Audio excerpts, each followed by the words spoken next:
Episode 4 of Constellation has just been released, and it's just as confusing as it was last week. Although there has been some clarity provided, and a theory that I had based on the first couple of episodes could actually be true.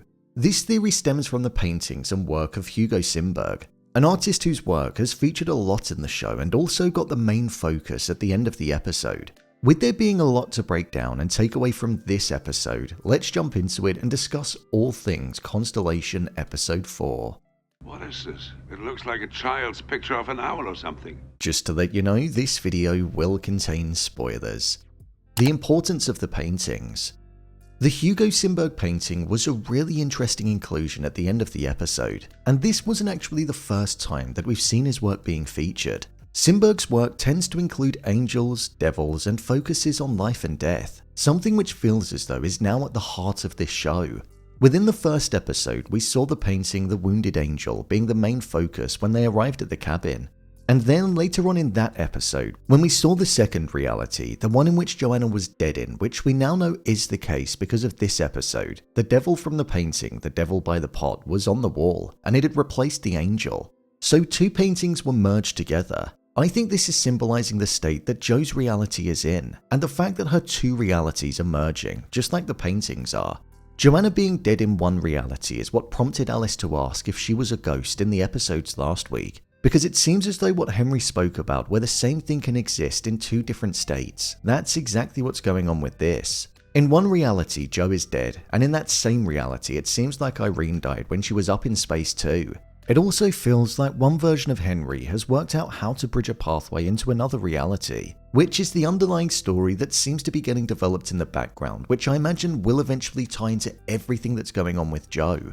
One of Hugo Simberg's most famous pieces of work is called The Garden of Death, which was painted in 1896. The meaning behind this painting is that it was described to be the place where souls go before reaching the afterlife, with Simberg already having several features in the 4 episodes so far. I wonder if the environment that we're seeing in the present day could be connected to that in some regard. Is Jo wandering through a symbolic garden of death with Alice, and likewise with Magnus? Jo was able to see the version of Alice that went to the cabin with Magnus, but where did he go? It's extremely thought-provoking, and I definitely feel as though there's going to be more to come with the connection to Simberg. At least, I hope there is, so I'm looking forward to seeing that. What's going on with Jo? Other than not knowing how to use the coffee machine correctly, like, come on, no tamping, just gonna push it straight in there. Well, ever since Jo returned back to Earth, she's been experiencing strange things that have been impacting her mind. We saw in last week's episode that she didn't know the colour of her car and she hadn't had an affair with Frederick. Well, in this week's episode, Henry revealed that the Cal experiment was done so that he could capture one particle being present in 2 different states at the same time. And that's exactly what's happened with Jo. When she's returned to Earth, she's ended up in the wrong reality.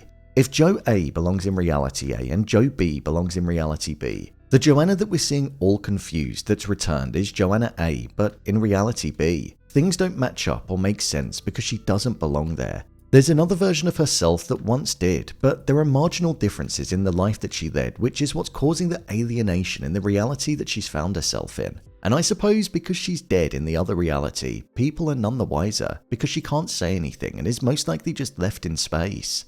Henry said that the experiment that was run could potentially show itself in the mind of the observer rather than as test results on a screen, which is exactly why Joanna is experiencing this, similar to how Henry is. There was also a shot of Jo where she was floating dead on the ISS, and she saw this after looking directly into the Cal, almost confirming what Henry said. We also saw that she was put on the same tablets that both Henry and Irene were on, medication which contains lithium-7, which is said to be an antipsychotic medication. This is ordinarily taken to help people that have hallucinations, but because Jo's issues don't stem from that, it's going to be redundant, hence why she's continued having these visions. There was also a moment in the episode where she was observing the reality that was in front of her, but she wasn't a part of it. It was only when she stared directly into the eyes of the postal worker where he screamed when he saw her. But she was invisible for the most part. Maybe that was her touching in between the 2 different realities, just like how she's able to see the 2 different versions of her daughter, Alice. The reality where she's dead holds the Alice that she knows, hence the smell that she recognized and the fact that she could understand her Swedish, and this was almost like that when she sees her daughter appearing for those brief moments. In the middle of the episode, there was a short scene with Henry where there were two versions of him looking at each other on the screen, and one turned to Joe and said, "Curiosity killed the cat." The Henry that was in front of us at that moment very much felt like the one that could be responsible for the killing of the guy on the ship. He had a more sinister, short-tempered mindset, so I'm intrigued to see where that's going to go. The ending explained. During the ending of the episode, it felt like we saw the moments before Jo went on the run and why she was nervous around the police car in the very first episode. She got into an argument with Magnus, and it resulted in her pushing him and him hitting his head on the piano, which led to him being knocked out on the ground, maybe even on the cusp of dying. During the first episode and whilst in the woods by the cabin, Jo had the Cal with her, so I'm going to presume that maybe from there she's going to get the Cal and go on the run. She already can't trust the authorities because they're trying to silence her, so after what she's done to Magnus, maybe she feels like running is the only thing she can do. Moments before that scene happened, there was a section where the CCTV footage of Henry walking on the ship moments before committing murder was blurred out, and it seemed like that visual that he drew appeared on the screen, warping the video. Outside of that, we also heard an audio recording from November 1967 which contained the same noise that Jo heard when on the ISS. However, the recording was made when the death of a cosmonaut occurred, the very cosmonaut that could have been killed but the authorities weren't aware of, and the one that hit the ISS. We were told that the missions and projects had been declassified and everybody was accounted for and nobody was known to be killed in space, but that's in this reality.